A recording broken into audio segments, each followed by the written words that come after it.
How can you go on a business trip abroad if you don't have a job? Aren't you embarrassed to lie like that? It's not a lie. I really am going overseas for work, I said. Well, then we're getting divorced, he said and walked out of the room. To him, it seems like working from home means I'm just being lazy and not really working. But I have a steady income and even help pay for our living expenses. Still, he doesn't see it that way. A few days after I got back from my business trip, I found divorce papers on my desk, already signed by him.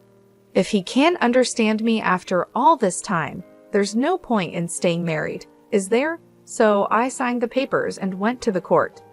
My name is Kelly Clarkson, and I'm 31 years old. My husband, Eric, is 34. We started dating in college and got married when I was 26. We were more like best friends than romantic partners, always speaking our minds. Sometimes that's good, but it can lead to unexpected problems. For me, the problem started when I talked to him about my dream. I've always wanted to run an online store selling imported goods. I got the idea while working part-time at a boutique as a student. I love foreign designs and was drawn to the unique items I saw there. After college, I aimed to open my own store, so I became a full-time employee at the boutique. Even with a full-time job, I couldn't give up on my dream. I really want to have my own shop filled with my favorite foreign goods and deliver them to customers. My parents and friends were supportive, saying things like good luck and you'll surely succeed. I thought Eric would understand and support my dream too. I tried to bring up the topic with Eric when he got home from work. Hey Eric, you know I've been talking about opening my own shop for a while, right? About that. Oh no, not this again. It won't work if you do it just like that. You should give up. Why would you say that? It's not just a sudden idea. I've been thinking about it for a long time. Impossible is impossible. Life isn't as easy as you think, he said. There's no need to be so harsh. Why do you always shut down my ideas right away? I said, raising my voice without meaning to. Eric looked at me with cold eyes and a scornful expression. Then tell me, what's your plan if this idea of yours doesn't succeed? Well, I know it won't be successful right away, but... And what about your income until then? We're splitting the rent and living expenses now, and you're telling me I have to cover it all. No, that's not what I mean. I have some savings for the initial costs, and I'll still pay the rent. Oh really? Then do whatever you want. But if it doesn't work out and you regret it, it's not my problem. Every time I talked about starting my own business, Eric always got upset. The reason was simple. He worried my income would become unstable. The import shop where I worked was in a good location, and we had a lot of customers. Because of that, my income was pretty high, almost the same as Eric's, who worked in an office. It might even be a bit higher. That's why I often paid for meals when we went out and sometimes paid a bit more for the rent. The idea of my income going down was something Eric just couldn't accept. At first, he would say things like, "Why rush things?" or "You should take your time and prepare," in a kind voice. But now, he didn't mind hurting my feelings. Even so, I didn't give up on my dream of having my own shop. No matter how much Eric was against it, I focused on making my dream come true. As a result, I overcame his objections, and at the age of 27, I started an online boutique. At first, just like Eric predicted, it was hard to get things going smoothly. But over the years, I tried all sorts of strategies. I used the advantages of an online shop by outsourcing to well-known e-commerce companies, promoting on social media, and doing everything I could to succeed. Thanks to these efforts, a year after starting my own business, things began to look up. I was able to make a steady income. I expanded my customer base and added more products. Now, my yearly sales have reached $600,000. Because Eric was so against my business, I never talked about the sales. I figured he wouldn't care anyway, and he never asked. But he always reminded me about paying the rent and other living expenses. I always just gave him the money he asked for without making a big deal. I kept our conversations about work as simple and non-controversial as possible. But then, one day, something happened. I got a message on my online shop's direct messages. "I'm a regular customer of your shop. I was wondering, in addition to the international knickknacks, could you also sell furniture?" Actually, many customers had asked me to sell furniture too, but unlike small items, selling furniture online is more complicated. Furniture is more expensive, and things like the material are important. Even though I had worked in an import shop before, there are risks in buying and selling furniture without seeing it first. So I decided to call my old boss from the import shop to talk about it. "Hello, is this the manager? I have something I want to discuss with you." As soon as the manager, Rachel, recognized my voice, she sounded really happy. "Kelly, it's been a while. If there's anything I can help with, just let me know." "Well, I've had some requests to sell furniture in my online shop." "Furniture? That sounds like a big task." "I was thinking of checking out the actual items before selling them." "How did you find your products, Rachel?" "I see what you mean. I can definitely help with that." Rachel, who had connections with suppliers from other countries, offered to contact one of them and arrange for them to provide furniture for my shop. Because of my good relationship with Rachel, the overseas supplier was willing to help. I decided I would travel abroad to find the furniture. However, I couldn't just leave without telling my husband. So that night, I brought up the topic with Eric. "Eric, about the week after next, would it be okay if I'm away for about a week?" "A week? Why so long?" he asked. "Well, I might have to go abroad for work with Rachel from the shop I used to work at," I explained. "Abroad? If you're going to lie, at least make it believable," he said, sounding like he was mocking me. "What?" I asked, confused. He pointed at me with a mocking look on his face. "You're going overseas for work? You're almost unemployed. What are you even talking about?" "Wait a minute. You know I run an online shop, right? This trip is to find new items for the shop," I tried to explain. "So you think I'll just believe you if you say it's for work? Are you stupid? Your little shop won't get you far. Think what you want, but our sales are good and our customers are growing." "This trip is because a customer requested it," I insisted. "If you keep pushing, I won't allow you, practically a shut-in, to leave home for a whole week," he said, then stomped off to the bathroom with a beer in hand. A deep sigh escaped from my lips. Why can't he try to understand? His reaction is too harsh just because he doesn't approve of my work. But I can't go abroad without his permission. I need to convince him, no matter what. Even though I was nervous to bring it up again, I couldn't ignore the problem. The next day, when he came home from work, I spoke to him again. "Eric, about yesterday's discussion." "Look, I'm tired. I don't have time for your lies," he cut me off. "I'm only telling the truth." "An unemployed person going on a business trip abroad? You're good at lying," he said, mocking me again. "I'm not lying. I really have to go abroad for work." At that moment, I grabbed his arm, pleading with him. He looked down at me, mocking me again. "Oh really? Then liars get divorced too." "Divorced? What are you saying?" "I can't stand liars, especially people like you who always try to show off. I didn't mean." "Shut up. You just want to use a lame excuse to go on a vacation abroad. I bet your boss is a man too, right? Divorce. I'll make sure to demand my share of everything," he said, storming out of the room. At that moment, a furious rage built up inside me. Who does he think he is, looking down on me like that? I work from home, but he only wants to feel superior. Enough is enough. If he wants it that way, then I'll do what I want. So I stopped asking for his permission and decided to go on my business trip abroad as planned. 3 weeks later, I went overseas with Rachel. We went straight to our suppliers in the US, where we checked out the furniture and accessories I would sell in my boutique. Since I was already abroad, I spent the last day sightseeing with Rachel, and we had a great time. However, it wasn't all easy. My phone was filled with angry messages from Eric. "You didn't really go overseas, did you? Get back here now. I'll forgive you if you return today. Time's up. We're getting divorced. You worthless woman. Every message made me more annoyed, but I didn't reply. I knew that responding would only make things worse. When I get back, if he's willing to talk, we'll discuss it then. With that decision, I enjoyed a carefree week abroad. The business trip ended, and I said goodbye to Rachel at the airport and started my journey home. Facing Eric was awkward, but I prepared myself and opened the front door. "I'm home," I called out.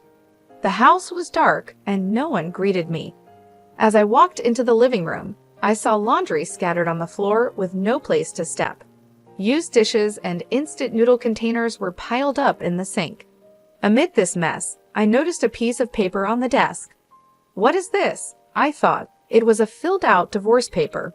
Beside it was a rough note that said, "To the cheating, jobless woman, I'm ending things with you. Fill out the divorce papers immediately. If you want forgiveness, come to my parents' house. Then I'll reconsider." Just reading the note, I could imagine Eric's smug face. He probably thinks that by writing this, I'd rush to apologize. Of course, I had no intention of doing that. I signed the divorce papers that Eric had left for me and went straight to the state court. Everything went smoothly, and the divorce was accepted without any problems. After that, I went to a real estate agent to cancel my lease on the apartment. This apartment was where I lived when I was single. When Eric and I decided to live together, he moved in because it was spacious enough for both of us.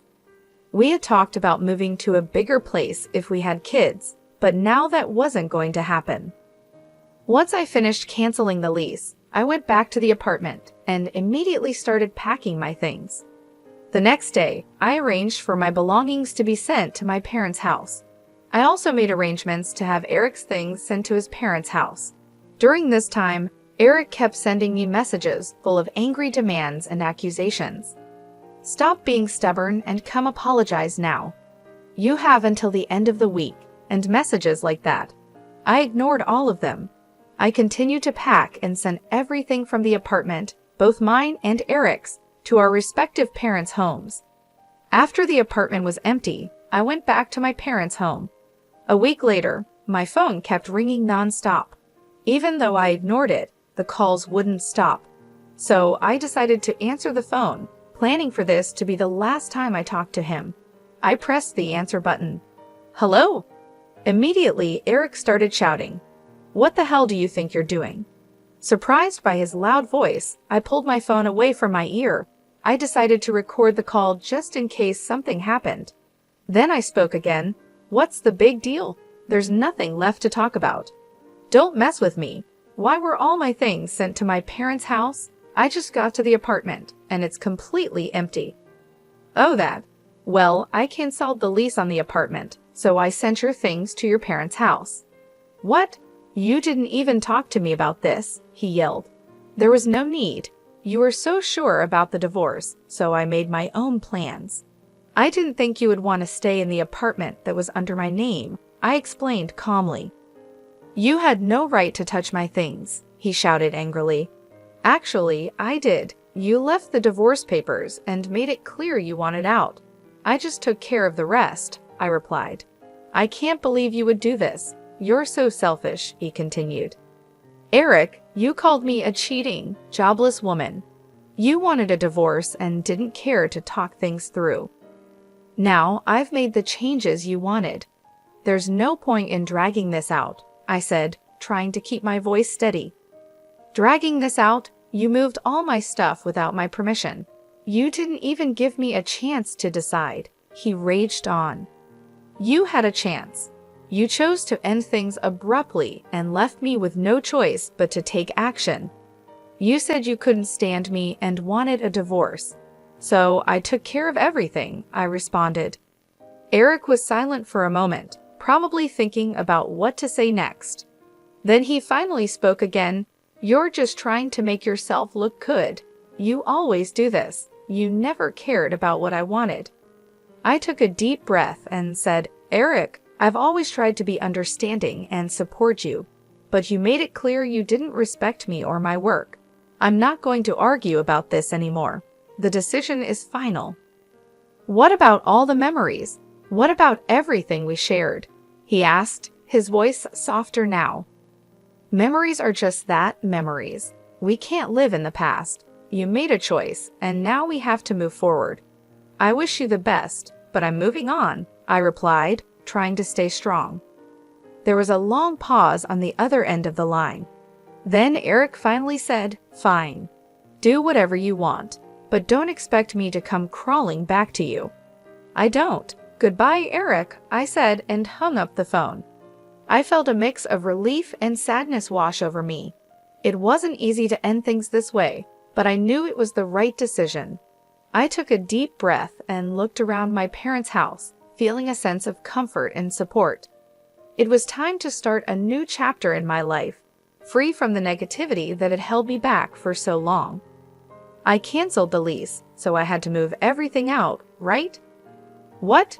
Canceled? How could you do something like that on your own?" Eric shouted, sounding shocked and angry. "On my own. The apartment was in my name. I can do whatever I want with it, can't I?" At this point, I had nothing left to lose. His words didn't affect me at all, and I responded in a defiant tone. Eric's irritation was evident on his face. "Don't mess with me. I don't care about the lease. We were married, remember? I lived in that apartment too, and you just went ahead and canceled it without even talking to me. Married, yes, but whether you think I cheated or not, we're still married. Canceling the lease on our apartment without discussing it with your husband, what were you thinking? You think you can just do whatever you want, even though you're unemployed? I'll never forgive you for this." He continued to yell, showing no regard for my feelings or my situation. His rant made it clear he didn't care about me or my perspective at all, so I decided to tell him the truth. "Sorry to burst your bubble, but you're getting all worked up about not forgiving me, and we're not even married anymore, okay?" I said, trying to keep my voice calm. "What? What are you talking about?" Eric looked confused and angry. "I submitted the divorce papers you left behind, so we're strangers now. Why should I keep renting a place for a stranger?" "Hold on, you're joking, right? You're basically unemployed. You'd be in trouble without me," he said, trying to sound like he was still in control of the situation. "What? Don't make me laugh. When did I ever say that?" I replied, feeling a mixture of frustration and relief. Eric was caught off guard and didn't know what to say. He stammered, trying to find the right words. Taking the opportunity to release my pent-up frustration, I continued, "You've looked down on me all this time. I'm not the unemployed or jobless person you think I am. I didn't cheat on you.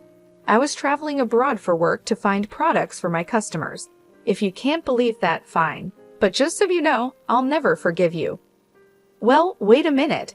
Your online store, it's not like sales can just go up like that," he said, still trying to argue. "I've been working hard for the past 5 years. You don't know anything about what I do, and you didn't even try to understand. You kept making assumptions and treating me like I was worthless." "5 years?" he asked, clearly surprised. "Yes, 5 years. Just so you know, I've been making many times more money than you. You looked down on me and belittled me. I don't want a marriage like this. You can live a miserable life on your own for all I care." Eric stood there, speechless. He didn't know how to respond. I could see the realization starting to dawn on him that he had been wrong about me all along. But it was too late for regrets. "You've always tried to make me feel small and unimportant," I continued, feeling a weight lifting off my shoulders as I spoke. "You never supported me or my dreams. All you cared about was being in control and making yourself feel superior." "Wait, let's talk about this," he finally said, his voice softer now. "I didn't realize how serious you were." "It's too late for that, Eric. You made your choice when you left those divorce papers and decided to treat me like I didn't matter. I'm moving on, and I'm not looking back." "But we were married. We have a history," he said, still trying to hold on to something. "History is just that, history. We can't live in the past. You made it clear you didn't respect me or value our relationship. I'm done trying to make things work with someone who doesn't care about me." Eric looked like he wanted to say something, but he didn't. He just stood there, looking defeated and unsure of what to do next. I felt a sense of closure, knowing that I had finally stood up for myself and made a decision that was best for me. "Goodbye, Eric," I said, turning to leave. "I hope you find whatever it is you're looking for, but I won't be a part of it." As I walked away, I felt a mixture of relief and sadness.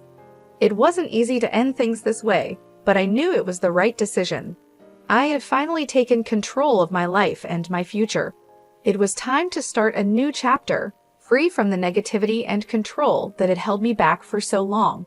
I took a deep breath and looked forward to the new opportunities and challenges that lay ahead, feeling stronger and more confident than ever before. I hung up the phone, deleted Eric's contact information, and blocked all ways for him to get in touch with me. It seemed he finally realized how many people were using my online store and how successful I had become. He even heard about my success through mutual friends. One day, he showed up at my parents' house, but I had no desire to see or talk to him anymore. Eric made the effort to come to my parents' house, but my dad turned him away at the door. Apparently, Eric's own parents found out about how badly he treated me and kicked him out of their house. Now, I heard he is renting an apartment near his job and spends his time just going back and forth between home and work alone. As for me, I decided to stay with my parents for a while. Thanks to my job, I can work from anywhere, and that is a real blessing. My parents' house is quite old and needs some fixing up, so I am planning to start renovations soon. I'm confident that my online store will continue to grow and thrive. Living at my parents' house gives me the freedom to focus on my business without worrying about anyone else. I can travel abroad whenever I need to find new products for my store. Even though I now have a divorce on my record, I don't regret choosing to follow my dreams over staying in a toxic marriage. I plan to keep working hard and repay the kindness of the people who have supported me along the way. Every day, I get to work in a peaceful environment, free from the negativity that used to surround me. I can finally concentrate on expanding my business and exploring new opportunities. My parents have been incredibly supportive, and their encouragement has been a huge help. I'm planning to use some of the money I've earned from my store to renovate their house and make it more comfortable for them. The online store is doing great. I've expanded my product range and attracted more customers, which has helped increase sales significantly. I'm excited about the future and all the possibilities that lie ahead. Without the burden of a controlling partner, I feel more empowered and ready to take on new challenges. I've also reconnected with old friends who have been supportive and encouraging. They're happy to see me doing well and pursuing my passions.